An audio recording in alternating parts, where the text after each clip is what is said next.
Okay, we gotta talk about the ending of season 2, episode 1 of Severance. And spoilers ahead. So the big question is, what the heck does this screen with Gemma on it mean? And I think it can be explained by something called the Four Tempers theory. When the Macro Data crew went to the Perpetuity Wing, they ran into a statue of Kier Egan, and he talks about the Four Tempers. The Four Tempers are woe, frolic, dread, and malice. And the specific combination of these four things make up a person's temperament. We see the Four Tempers pop up in this painting of Kier Egan trying to tame the Four Tempers. And we also see the Four Tempers at Dylan's waffle party.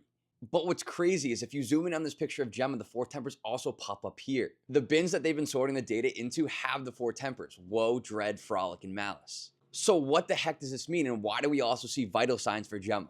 Okay, this is where it gets crazy and where I think the goats from season 1 come in. Because scientists have been able to clone goats before. So does that mean that Gemma could possibly be a clone? And that Mark, who's familiar with his wife's temperament, is responsible for reconstructing her personality? Maybe that's why Miss Casey had to go back down to the basement. Maybe Lubin wants to keep refining her personality until they get her exactly how they want her. I think Irv must have gone down to this basement too, because otherwise why would he be painting this hallway?